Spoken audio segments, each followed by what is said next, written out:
J'avais envie d'une ambiance un petit peu très jeune, là, très chaotique, dans lequel ils ne se sentent pas tout à fait bien.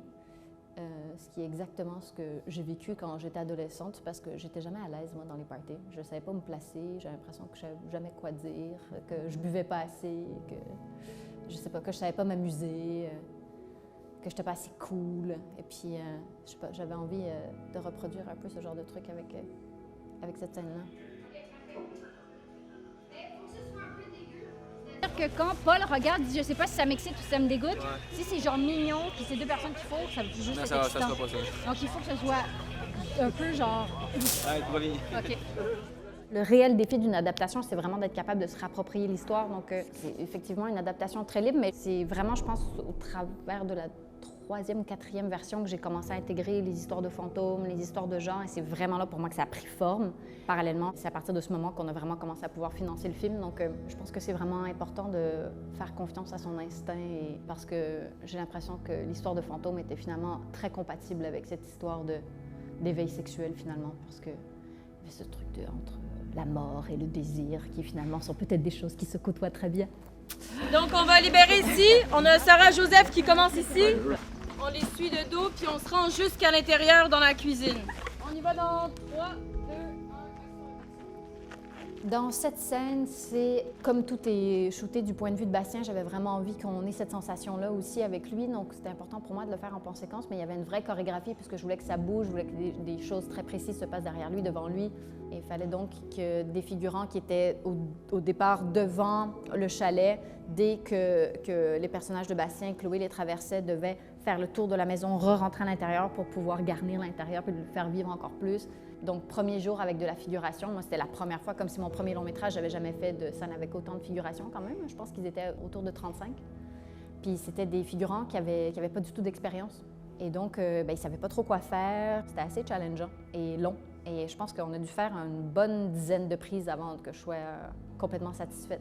Ce qui n'est pas toujours évident parce qu'on est en pellicule. Et le Steadicammer puis le pointeur se faisait marcher sur les pieds, puis les gens leur rentraient dedans, puis ils ne savaient pas qu'il fallait pas marcher trop près de la caméra, puis ça énervait tout le monde. Tout le monde était bien énervé cette journée-là. Bien énervé. Passage. Putain, oh. Là, tout ce moment-là, tout le moment du dialogue, il n'y a personne qui ose passer, il faut vraiment y aller. Hein? Oui. Durant même pendant l'écriture, c'était ça que j'essayais aussi de trouver. C'était vraiment important de pouvoir m'identifier aux deux personnages pour pouvoir bien les comprendre. C'est-à-dire que j'avais toujours secrètement ce désir de briller dans des parties, mais j'y arrivais jamais parce que je savais jamais quoi faire. Et c'est un peu ça que le personnage de Bastien va faire, parce qu'à un moment donné, il se met à danser, puis c'est complètement inattendu et très surprenant. Et le personnage de Sarah reste malgré tout assez discrète dans cet environnement-là. C'est pas le genre de fille qui est show-off ou qui va essayer d'attirer l'attention ou tout ça. Donc, je suis un peu comme les deux. Lui, il est là, fait que je me dis, est-ce que j'attends qu'il soit passé là pour ouvrir le frigo ou... Bien, le frigo, on le voit pas vraiment. Non, on le voit pas. Fait que tu peux y aller puis ouvrir juste un petit peu. 61 bacon sur un deuxième. Cadré. Et action! Christophe est un excellent cadreur. Il a très vite saisi ma façon de travailler parce que comme c'est mon premier, je ne savais pas exactement c'était quoi ma façon de travailler, je ne connaissais pas mon style. Donc on a quand même évidemment travaillé sur un découpage très précis, puis tout ça, puis on avait une idée quand même assez précise de où on voulait aller, mais ça arrivait vraiment très souvent que je changeais d'idée. Et au final, on était dans une espèce d'entre-deux, c'est-à-dire qu'on avait une liste, mais on faisait répéter les acteurs, puis on les regardait, puis on se disait, ah, c'est peut-être plus intéressant de faire ça, faire ça, faire ça. Et c'était comme un mélange d'impro et de préparation. Puis lui, il était très à l'aise avec ça, donc ça m'a aussi beaucoup plu. C'est sûr que parfois, ça crée des mini-clashs, mais au final, on était toujours d'accord. Je pense que je vais vraiment me rendre compte de mes lacunes en montage. Là, pour l'instant, ça reste un peu flou.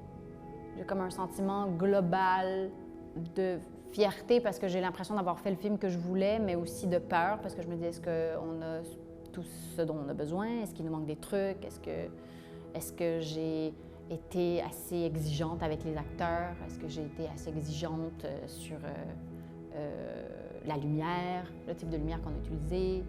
Je pense que c'est le genre de truc que je vais réaliser plus en montage. Là, comme ça, je ne sais pas encore. Mais c'est sûr que c'est sûr que je vais avoir des choses à améliorer. Ce serait vraiment plate de devenir un réalisateur parfait. Ce serait bien de constamment être capable d'identifier ce qu'on doit améliorer puis qu'il n'y ait comme pas de fin. Coupé! C'est coupé, merci! Je veux bien enchaîner une dernière.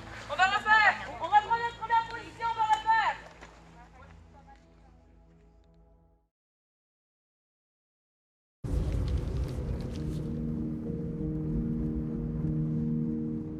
T'as quel âge là, Bastien? J'ai 13 ans, mais j'ai bientôt 14. バカンスで訪れた湖畔の避暑地。同じ部屋で過ごすことになった3つ年上のクロエ。 Fais voir ta main. T'as des mini-mains? Non, c'est toi qui as une géante main.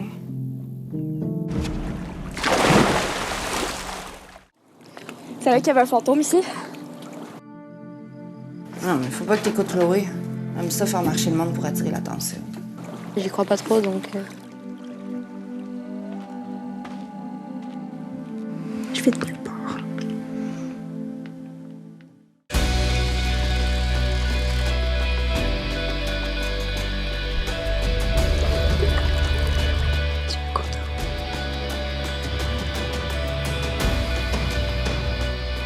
Je pense que c'est ça ma peur. C'est de me sentir seule toute ma vie. T'es pas seule là? J'ai pas envie que tu partes. T'es un dessinateur.